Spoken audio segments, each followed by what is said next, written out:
चंपाई दा किस भरोसे से चले गए वहाँ। अभी शेर शेर शेर बोलते हैं उनको, टाइगर टाइगर, और बाघ बोलते हैं बाघ।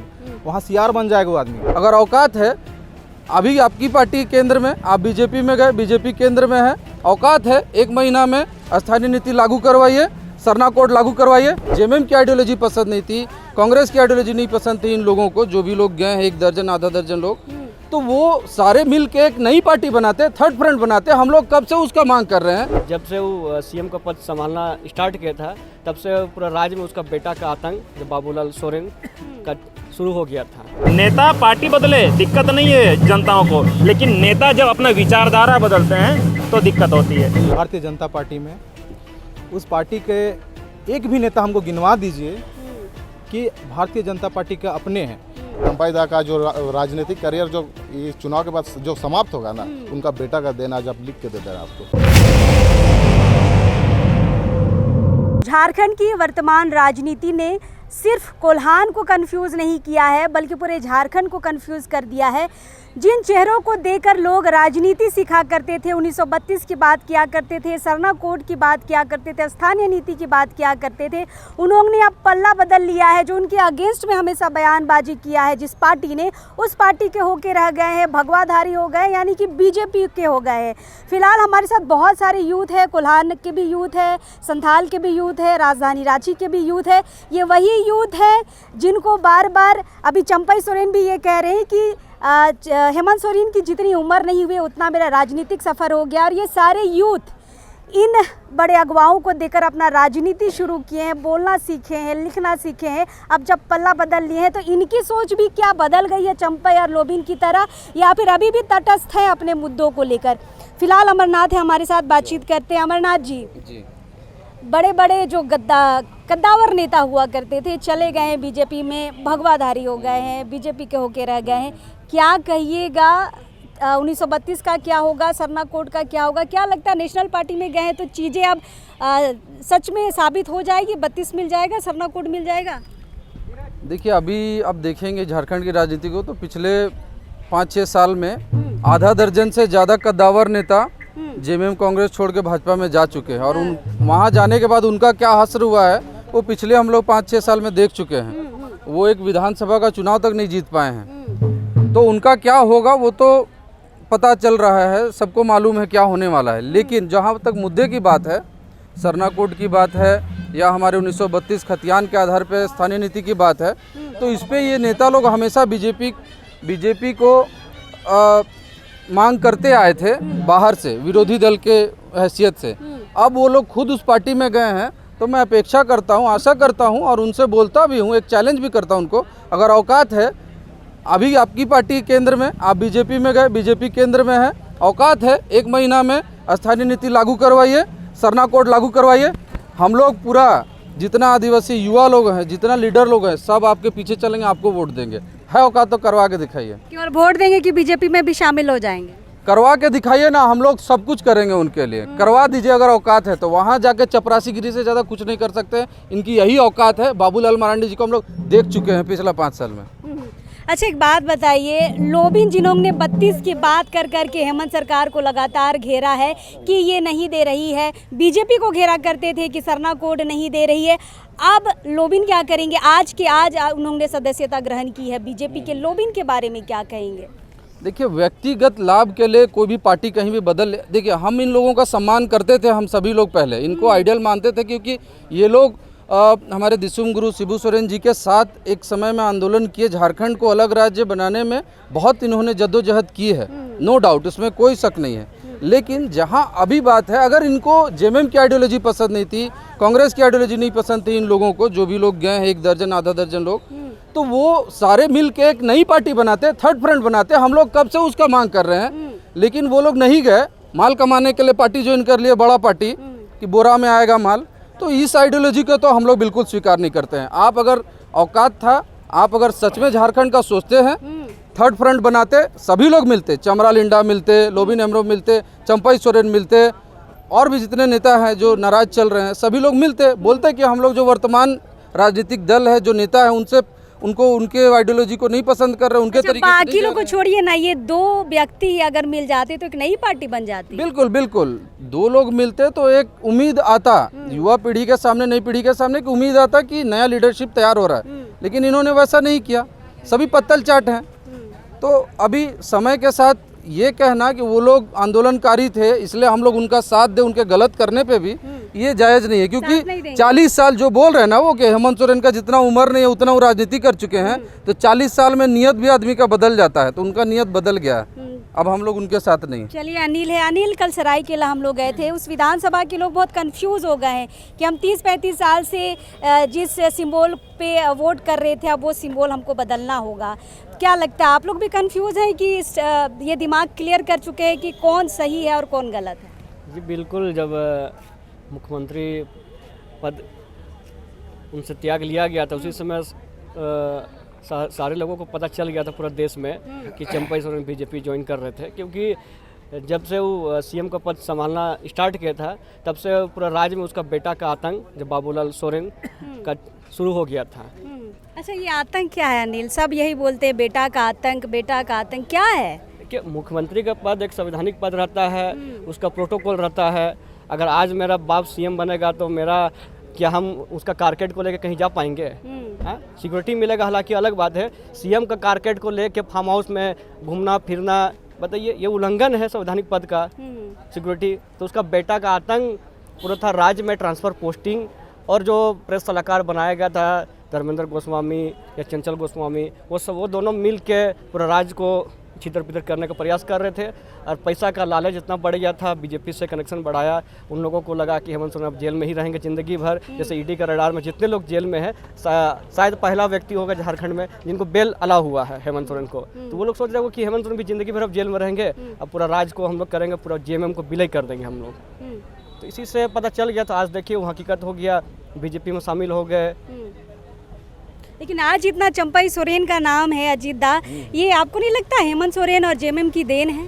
अरे देखिए, सबसे बड़ा बात है ना कि उसको आसरा दिए गुरुजी, आज उसको माना जाता है, और अब वो खुद उसको उनको गुरु मानते हैं, उनका फोटो लगाते हैं पीछे। तो आज वो भले झारखंड आंदोलनकारी थे, उनको गुरुजी इतना समर्थन सपोर्ट किए, और आज भी परिवार के सदस्यों को छोड़ के इतना बड़ा पद आग बंद करके अपने गार्जियन को देना कि आप किसी भी तरह की दुविधा आई, आरोप सिद्ध नहीं कर पाया ये लोग, फिर हेमंत जी आ गए, तो एक गार्जियन के स्वरूप उनको दिया गया। तो एक गार्जियन का क्या होता है कि चलो मेरा बच्चा कहीं चला गया है तो हमको थोड़ा दिन के लिए हमको संभालना है, तो उसमें ये करके उसके बेटे की तरह पूरा राज्य में मतलब पार्टी को पूरा विलय कराने का, पूरा झारखंड को मतलब कि आतंक में डाल देना। तो इस तरह का पूरा झारखंड की जनता को समझ में आता है ये सब चीज़ कि यहाँ खाली बुड़बक बनाने वाले लोग काम करता है। आज जहाँ चंपई दा जहाँ पार्टी की बात करते हैं तो आज भी पार्टी को लोग गुरुजी के नाम से जानते हैं। गुरुजी आज इतना बड़ा ब्रांड है, आज इस चुनाव में आपको दिख जाएगा। आज जहाँ पे कोल्हान का बात है, जहाँ आप लोग गए थे, जहाँ बोलते हैं कि वहाँ पे पूरा गांव को कंफ्यूज किया गया, रात भर गांव में पैसा बांटेगा तो लोग कंफ्यूज हो गए। पैसा बांटा है एकदम बिना पैसा का कोई नहीं करा सकता है। नहीं तो इतने साल से विधायक रहे हैं, लोगों का प्रेम है अपने विधायक के प्रति, तो रांची आ गए। नहीं एकदम प्यार, कहाँ नहीं प्रेम होगा, प्रेम एकदम उनके प्रति था, उनके प्रति था, गुरुजी के प्रति था, पार्टी के प्रति वहाँ पे कोल्हान में लोगों को प्यार है। हाँ, उनके लेकिन बेटे के प्रति नहीं है, उनका बेटा वहाँ दिमाग लगाता है कि कैसे करना है। और आज जो चंपई दा का जो राजनीतिक करियर जो ये चुनाव के बाद जो समाप्त होगा ना, उनका बेटा का देन आज आप लिख के दे देना आपको। टाइगर है जी, टाइगर है, इतना जल्दी खत्म कैसे होगा? अरे टाइगर है, अब क्या बोले, हम लोग को संस्कार नहीं है ना, तो क्या अभी दूसरा बात हम बोल देते हैं उनको। टाइगर थे ना, तो उसको उपाधि जेएमएम दिया था, गुरुजी का हाथ था, इसलिए वो टाइगर थे। तो अब क्या हो गए? हाँ, अब पता चल जाएगा उनको चुनाव में कि क्या बन गए हैं। वो चुनाव में उनको पता चलेगा, जब उनका करियर समाप्त हो जाएगा ना, जब उसका बेटा उसका करियर को पूरा समाप्त कर देगा, तब उसको पता चलेगा कि क्या था। और चुनाव खत्म होने के बाद वो आएंगे और हम लोग स्वागत करेंगे फिर से उनका जेएमएम में, क्या कि मान सम्मान जेएमएम हमेशा दिया और हमेशा देंगे। तो दोबारा आएंगे तो रख लेंगे? एकदम एकदम मान सम्मान के साथ रख लेंगे। हम लोग बुजुर्ग का जो सीनियर जो हम लोग को जो नेतृत्व किए हैं पहले, तो मान सम्मान तो हम लोग का बनता है। आएंगे तो फिर हम लोग मान सम्मान से उसको रख लेंगे। मतलब गलती सलती माफ है ना? गलती माफ। हाँ, चलिए विक्की हमारे साथ। विक्की, कोल्हान के लोग बहुत कंफ्यूज हो गए हैं। लगातार इतने सालों से तीर धनुष में वोट किए हैं, फिर सडनली कमल छाप में जाना थोड़ा सा उनको मुश्किल लग रहा है। अब कह रहे हैं कि हम बड़ी विचार करेंगे, सोचेंगे, समझेंगे। पहले विचार नहीं था, एकदम दिमाग में था कि हम तीर धनुष को करेंगे। क्या लगता है कोल्हान के साथ साथ पूरे झारखंड के लोग कंफ्यूज हैं इन दो लोगों के, मतलब चंपई सोरेन और लोबिन के बीजेपी ज्वाइन करने से? देखिए, सबसे पहले तो आपके चैनल के माध्यम से मेरा जोहार।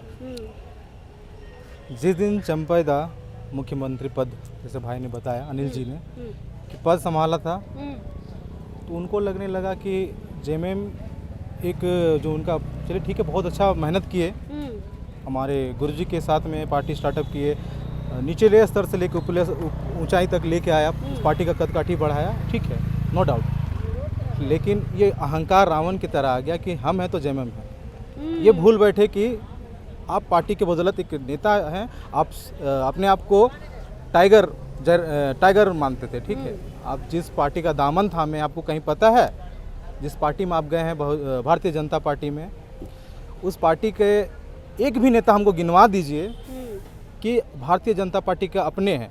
उन्होंने आज तो अंग्रेज तो चले गए, वही नीति इनको दे के गए हैं। वो नीति तो आप लोगों को भी पता होगा, डिवाइड एंड रूल, फूट डालो नीति। आज भारतीय जनता पार्टी के पास हमको एक अपना नेता बताइए, उनका है, चाहे बाबूलाल जी हों, चाहे लोबिन हेम्ब्रम जी हों, चाहे हमारे अभी जो दादा गए हैं, अभी चंपई दादा गए हैं, अर्जुन मुंडा जी हैं, ये इनका कौन है अपना? शुरू से तो ये लोग जान रहा था कि हम लोग झारखंड राज्य में, जब से मेरा सरकार, तो शुरुआती दौर में तो भैया उन्हीं का सरकार बना था, जब झारखंड राज्य अलग हुआ था, बाबूलाल जी आए थे। तोड़ने का काम, जोड़ने का काम तो सारा वही लोग कर रहा है। और चंपई दा किस भरोसे से चले गए वहाँ, अभी शेर बोलते हैं उनको, टाइगर, तो बाघ बोलते, बाघ, वहाँ सियार बन जाएगा वो आदमी, सियार के भी नीचे गिर जाएगा वो। देखिए, टाइगर या वहाँ जाके सियार केस हो जाएगा, टाइगर तो टाइगर ही ना रहेगा विक्की जी। यही बात हम आपके चैनल के माध्यम से पूरा जनता, पूरा झारखंड, पूरे राज्य को बताना चाहते हैं। टाइगर होता है, लेकिन टाइगर किसके बदौलत था? वो अपने पार्टी, अपने कार्यकर्ता, अपने युवाओं के, अपने समाज के जो दिया हुआ उपलब्धि था, उसके वजह से वो टाइगर थे। आज जिस पार्टी में वो दामन थामे हैं, भरोसा से कि मेरा परिवार है कह के, नया परिवार में जाएंगे तो हमको, हाँ, मोदी के परिवार, नोटो वाला परिवार तो नोट फॉर वोट वाला परिवार में जो गए हैं, तो सोचते हैं कि मेरा कद काठी वही टाइगर वाला रहेगा। तो उनका बहुत बड़ा भूल है। कल के समय में चंपई दा को आगामी विधानसभा में देखने को खुद मिल जाएगा कि खुद अपना बहुमत लेके नहीं आया हो। चलिए, यहाँ के यूथ किस बहुत अलग तरीके से सोच रहे हैं बीजेपी में जाने का। फिलहाल संथाल से मुकेश RDX टुड्डू हमारे साथ है। मुकेश, एक बात बताइए, सीता गीता भी चली गई हैं, चंपई लोबिन अब चले गए हैं, क्या लगता है सीता गीता वाला हाल होगा कि कद काठी कुछ अलग बदलेगा इन दोनों नेताओं का? अब सच बात बताएं तो अभी झारखंड के युवा कंफ्यूज है। कंफ्यूज ये हैं कि आखिर मैं चुनूं तो किस नेताओं को चुनूं, अगर मैं बात सुनूं तो किस नेताओं की सुनूं, क्योंकि अब किसी पे भी विश्वास करने लायक कोई दिख नहीं रहे, नज़र नहीं आ रहे हैं। और इसी कारण सारे, हमको लगता है सारे कंफ्यूज है, सारे लोग कंफ्यूज हैं कि आखिर किसको माने, किसको ये करें, ठीक है। और मैं बार बार एक चीज़ बात बोलता हूँ, मैं पार्टी बदलने को भी इतना ज़्यादा ये नहीं बोलता हूँ, लेकिन एक चीज़ है, नेता पार्टी बदले दिक्कत नहीं है जनताओं को, लेकिन नेता जब अपना विचारधारा बदलते हैं तो दिक्कत होती है। क्योंकि आप जिस विचारधारा से लोग आपको पसंद करते, तो ये मत समझिए कि हम इस पार्टी में आ रहे तो वहाँ लोग मेरे साथ हैं, उस पार्टी में जाएंगे तो वहाँ लोग मेरे साथ हैं। क्योंकि लोगों ने सिर्फ पार्टी पर नहीं, एक पार्टी भी अपने विचारधारा को लेके, कोई भी पार्टी हो, चाहे जेएमएम हो, बीजेपी हो, कांग्रेस हो, हर एक कोई अपने विचारधारा के साथ आगे बढ़ी है। उस पार्टी का कोई आइडियोलॉजी है, उस आइडियोलॉजी को लेकर वो आगे बढ़ें। और उस आइडियोलॉजी में अगर आप पार्टी बदल रहे हैं, यानी उस अलग विचारधारा वाले पार्टी में जा रहे हैं, तो निश्चित है कि आपका पतन होना शुरू होगा। क्योंकि लोग, जरूरी नहीं लोग उस आइडियोलॉजी में भी आपको उतना ही प्यार देंगे जितना पहले करते थे, ठीक है। और जैसे अहमद दा ने भी कहा कि अब जैसे वो लोग गए हैं, देखिए मैं खुद अभी उन लोगों को देखकर उनसे और भी बाद में जितने सारे हमारे झारखंड के लीडर हैं एकदम मैंने शुरुआत में कहा कि जिनको देख के आदिवासी समाज ने राजनीति सीखा है, 1932 के खतियान को समझा है, सरना कोड कैसे लिया जाए इसको सीखा है, जल जंगल ज़मीन की लड़ाई सीखी है, झारखंड कैसे अलग हुआ उसकी कहानी चंपाई दास से लोगों ने सुना है। अब सब कुछ बदल गया है। मुकेश क्या कहोगे, आपको भी अपना सोच बदलने की ज़रूरत पड़ेगी क्या, क्योंकि सडनली सब कुछ बदल दिया है इन दोनों नेताओं ने? एकदम नहीं, देखिए हम वही बात बता रहे कि ये जितने भी ये सब लीडर हैं हम उनके बारे में ज़्यादा बुरा बोल नहीं सकते, क्लियर सी बात है, क्योंकि वो लोग हमारे प्रेरणा स्रोत हैं। उन लोग को देख देख के हम लोगों ने राजनीति सीखा है, राजनीतिक पर बातें करते हैं, राजनीतिक सोच अगर आई है तो उन सभी ऐसे लीडरों को देख के जिन्होंने झारखंड की माँ माटी के लिए लड़ाई लड़ी और हम सबों के लिए इस झारखंड प्रदेश दिया, तो उन लोगों को देख कर राजनीति करते हैं। उस पर ज़्यादा टीका टिप्पणी तो कर नहीं पाऊंगा, लेकिन एक चीज़ जरूर बोलूँगा कि एक विचारधारा होती है हर एक की, और जिस विचारधारा से समाज आगे बढ़े, जिस विचारधारा से यहाँ के लोग आगे बढ़े, झारखंड आगे बढ़े, झारखंडियत आगे बढ़े, उस विचारधारा को छोड़ना कहीं ना कहीं गलत है। और हम युवा जो बढ़ रहे हैं, आगे आ रहे हैं, तो हम मेरे नज़र में या मेरी दृष्टि में हम यही सोचते हैं कि भाई हमें कुछ भी कीजिए, लेकिन आप अपने विचारधारा को मत बदलिए। जिस विचारधारा से लोग आपको पसंद करते हैं, जिस विचारधारा पे आप आगे बढ़े, जिस विचारधारा के कारण आपको लोग आज इस शीर्ष पदों तक पहुंचा रहे हैं, तो वो बदलिएगा तो आपको होता है ना कि अब नीचे उतारने में भी जनता को देरी नहीं लगेगी। कभी भी अपने ऊपर इतना गुरूर ठीक नहीं किन्हीं का भी कि लोग हमको हर जगह पसंद कर रहे हैं। आप हल्का सा डिमेरिट कुछ ऐसा कर लीजिएगा तो आप तुरंत नेस्तनाबूत हो जाइएगा। सवाल मुकेश, परिवारवाद की बात करती है बीजेपी, अभी लगातार परिवार की बात कर रही है कि हेमंत परिवार में सिर्फ परिवारवाद चलता है। पहले शिबू सोरेन थे, उसके बाद फिर हेमंत आए, फिर कल्पना सोरेन आई, अब देखिए चंपाई सोरेन भी परिवारवाद की ओर बढ़ रही है। क्या लगता है, आए उसके बाद अब बेटा को ला रहे हैं, अभी तो उनके और बेटे, 4 बेटे हैं, 3 बेटियां हैं, क्या लगता है वो भी उसी लाइन में जा रहे हैं? देखिए वही बात है, बोलते सबको हैं लेकिन अंदरूनी खेला सबका वही होता है, ठीक है। और अभी जितने स्वर अभी निकल रहे हैं और स्वर बोल रहे हैं कि मैं यहाँ ये कर दूंगा, मुझे इज्जत नहीं मिला या ये वो, तो हमको लगता है अधिकतर का सबका इंटरनल प्रॉब्लम वही है कि हमारी बेटी कहीं सेट हो जाए, हमारा बेटा कहीं सेट हो जाए, हमारा भाई कहीं सेट हो जाए, सबका अंदर का ये वही है। लेकिन वही एक चीज़ मैं बार बार बोलता हूँ हर एक नेताओं से, ये भी मतलब एक मैं अपने जब भी मेरे बयान आती है तो मैं ये कहता हूँ कि अगर आपके बेटा को लाना ही था तो आप शुरू से करते। आप उसको 10 साल 5 साल फील्ड में रगड़ाते, फील्ड में दौड़ाते, लोगों के जन समस्याओं का हल करवाते, उनको मेहनत करवाते फील्ड में, फिर लोगों की राय लेते कि उनको आना चाहिए था कि नहीं आया। इसलिए नहीं कि वो आपका बेटा है, इसलिए आना चाहिए कि वो एक बेहतर पथ प्रदर्शक है, बेहतर समाज सेवी है या बेहतर काम कर सकता है अपने लोगों को। लोग इस वजह से कोई भी नहीं चुन रहे, लोग इसलिए चुन रहे कि भाई विधायक का बेटा है तो नेता बना दो, इसको विधायक बना दो, सांसद का बेटा है तो यही सांसद होना चाहिए, मुख्यमंत्री का बेटा है तो इसे यही मुख्यमंत्री होना चाहिए। तो ये खत्म होना चाहिए, परिवारवाद में इस टाइप का वो मुद्दा जो होता है ये खत्म होना चाहिए। अगर आपका बेटा लायक है तो निश्चित कहूँगा मैं कि एक प्रधानमंत्री का बेटा ही प्रधानमंत्री बनना चाहिए, मुख्यमंत्री का बेटा अगर लायक हो तो लोग उसको वही प्यार दे, वो भी आपकी तरह ही वो प्यार कमाया हुआ है तो ही बनना चाहिए, नहीं तो परिवारवाद ऐसे सच में खत्म। और सच बात बोले तो जिस तरह से अभी बात हुआ ये घटना हुआ तो अब तो और भी लोग डरेंगे, लोग अब और चाहेंगे, जैसे हेमंत जी ने जैसे चंपा सोरेन जी को बनाया था, अब तो लोग ये भी चाहेंगे किसी को बना दे तो क्या पता उसके बाद फिर वो उस पद के में ज़्यादा ही घुस जाए, फिर वो वहाँ से निकल जाए। तो अब तो लोग चाहेंगे नहीं भाई उससे अच्छा मेरा बेटा ही रहे, मेरी बीबी रहे, मेरा भाई रहे। अब तो बिल्कुल जब कल्पना सोरेन को बात आ रही थी जेल जाने के बाद कि कल्पना सोरेन को बना देते हैं मुख्यमंत्री, तब लोगों ने विरोध किया, परिवारवाद है ना, तो चंपाई सोरेन को बना दिया, पर क्या हुआ नतीजा? नहीं, हाँ, ये दो चीज़ें देखने को मिलती है। एक होती है कि आप लोगों के सोचने के नज़रिए से आप सोचते हैं तो उसमें लगता है कि नहीं भाई ये अपने बेटे को ही क्यों बना रहा है, दूसरे को बनाया जा सकता है। लेकिन सच कहें तो एक राजनीतिक पार्टी को चलाने के लिए वो इस एक सिक्के के 2 पहलू होते हैं और दोनों पहलुओं को जानना समझना हमें ज़रूरी है। दूसरा पहलू यही कि भाई अगर आप नहीं बनाते हैं तो आपका वर्चस्व अपने हाथ में रहे, ताकि आप अपने तरीके से पूरे पार्टी को या सही तरीके से चला पाएँ। कहीं ना कहीं आप एक गाड़ी खरीदते हैं, उसमें आप भले ही 30 आदमी को बैठा सकते हैं लेकिन ड्राइवर का एक ही होना बेहतर जरूरी है, और वो ड्राइवर जिनके पास लाइसेंस हो, वो चलाना बेहतर तरीके से जानता हो, ये होना बहुत जरूरी है। नहीं तो फिर वही है कि 30 आदमी को लेकर आप खाई में गाड़ी गिरा दीजिएगा तो फिर आपको पूरा सरकार बस दोस्त हो जाएगी। क्या लगता है, पछता रहे होंगे हेमंत सोरेन आज किसको मुख्यमंत्री बना दिए थे? नहीं, पछता तो नहीं रहेंगे, लेकिन होता है ना कि अब समय पे स्थिति परिस्थिति बदल जाती है, लोगों का सोच भी बदल जाता है। तो नहीं, शायद अगर उनको नहीं बनाते किसी और को बना देते तो शायद आज जेएमएम इस तरह से टूट के बिखरता नहीं। देखिए हम लोग का ये जो समाज है या ऐसे है, ये हर समय संघर्ष पूर्ण रहा है, संघर्षरत रहा है। आप नहीं भी बनाते तो आपको वही संघर्ष करना पड़ता, और आप बनाए भी तो आपको वही संघर्ष करना पड़ेगा, क्योंकि अब अपने लोगों को बना देते फिर बोलता अरे बेटा ये अपना घर वाला को ही बना लिया, ले अब लो फूट पड़ गया जेब में, इस टुकड़ा ही टुकड़ा नहीं हम लोग को देना चाहिए तो इसको नहीं दिया, अब दे दिया तो उसने भी फूट, नहीं दिया तो उसने भी फूट। तो हमको लग रहा है हम लोग को संघर्ष करते हुए ज़िंदगी गुजारना है, और हाँ संघर्ष में बने रहना है, एक दूसरे को एकजुट करने के लिए। आज 2 लोग टूटेंगे तो आने वाले कल में 10 लोग जुड़ेंगे भी, ये श्योर है। लेकिन अपने विचारधारा को बदलना नहीं है, मैं बार बार इसी चीज़ को बार बार दोहराऊंगा, विचारधारा बदले तो लोग आपसे टूट जाएंगे। बिल्कुल बिल्कुल। हम जिस कन्फ्यूज़न की बात कर रहे हैं, बहुत सारे लोग हैं जो इस कन्फ्यूज़न में नहीं पड़े, उनको समझ में आ गया है कि अगर किसी की विचारधारा ही बदल गई है तो उनके सामने मुद्दों का कोई फ़ायदा नहीं है। और फिलहाल कोल्हान के लोग थोड़े कन्फ्यूज़ कल हमें लगे, लेकिन हमें लगता अभी 2 महीना है, सोचेंगे समझेंगे विचार करेंगे, उसके बाद वोट करेंगे।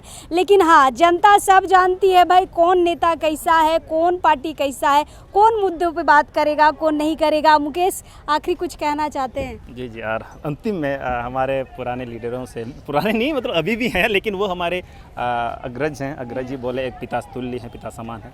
तो अगर आप गए हैं अभी जिस उद्देश्य से गए हैं, जिस उद्देश्य के लिए आप लड़ते थे, जिस उद्देश्य के लिए आपने अपनी पार्टी से बगावत किया, तो मुझे विश्वास है या मुझे आने वाले कल में उम्मीद रहेगी सारे अग्रज नेताओं से कि मुद्दों पर बात होगी, 1932 पर बात होगी, झारखंडियत की बात होगी, यहाँ के क्या बोलते हैं उसको, यहाँ के लोगों की बात होगी, ठीक है, हाँ सरना कोड पर बात होगी, क्योंकि इन्हीं सब मुद्दों को लेकर बार बार अपने सरकार को घेरते हैं। और ये अच्छा था, कहीं ना कहीं लोग पसंद कर रहे थे, सभी लोग उसके पक्षधर भी थे, ठीक है।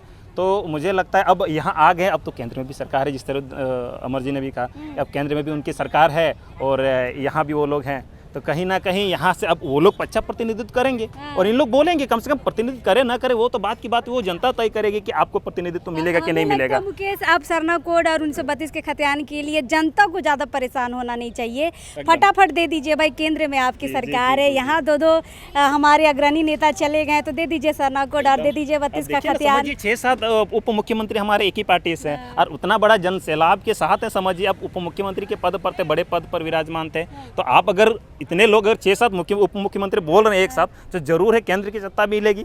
और वो अगर बोल दिए और केंद्र की सत्ता को देना चाहिए, क्योंकि भाई उसी चीज़ का चल रहा है। तो हमको लगता है कि 1932 अब बहुत सुगम हो गया होगा, जितने बेहतर तरीके से अब ये लोग जिस तरह से पहले संघर्ष कर रहे थे, अब हमको लगता है उससे हल्का भी संघर्ष करे तो अब केंद्र दे देगी, और केंद्र जहाँ दे देगी फिर उनका सत्ता है आने वाले कल में। यहाँ से बाबूलाल जी, चंपा जी, सब हमको लगता है सब लोग मुख्यमंत्री उप मुख्यमंत्री का दावेदारी में एकदम बेहतर है। बिल्कुल बिल्कुल, मुकेश ने बहुत अच्छी बात कही कि केंद्र में उनकी सरकार है, मुद्दे आपके पास है, फटाफट से जोर लगाइए और सारी चीज़ों को झारखंड में दे दीजिए, सरना कोड दे दीजिए, 32 का खतियान दे दीजिए, स्थानीय नीति लागू करने की ओर अग्रसर होइए। हमें लगता है यूथ भी कहीं ना कहीं बीजेपी का दामन थाम ही लेगा अगर ये सब चीज़ें अगर दे दिए तो। क्या एकदम, अगर देखिए आप कर रहे हैं तो समझिए आप विचारधारा हमारे साथ आपका मेल खा रहा है, और जहाँ विचारधारा मेल खाए हम यूथ उन्हीं के साथ है जो झारखंडियत की बात करेगी, यहाँ के हक अधिकार की बात करेगी, 1932 की बात करेगी, और यहाँ के सरना धर्म कोड चाहे बीजेपी हो जे में, एकदम एकदम जो हमारे हित की बात करेगी, यहाँ के लोगों के हित की बात करेगी, उनके साथ पूरा युवा है, सारे युवा है। तो बहुत सारे यूथ थे, जैसे हमने कहा कोल्हान के यूथ थे, संथाल के यूथ थे, राजधानी रांची के यूथ थे। फिलहाल कोल्हान के लोग कंफ्यूज हो, लेकिन यहाँ के लोग बहुत खुले विचार से समझ गए हैं कौन नेता कैसा है, कौन कितना मुद्दों पे बातचीत करेगा। फिलहाल 1 महीने में बहुत कुछ स्पष्ट हो जाएगा कि मुद्दों पर कौन नेता जो पार्टी बदल के गया है वो कितना काम करेगी, कितना काम नहीं करेगी। फिलहाल आखिरी में फिर वही शब्द हम यूज़ करेंगे कि जनता है, सब जानती है, उसको पता है किसको वोट देना है, किसको वोट नहीं देना है। फिलहाल हम हैं यहाँ पर, कोशिश करेंगे इन सब मुद्दों पर और दूसरे युवाओं से बातचीत करने के लिए, लेकिन अभी इस वक्त के लिए जोहार रहेगा।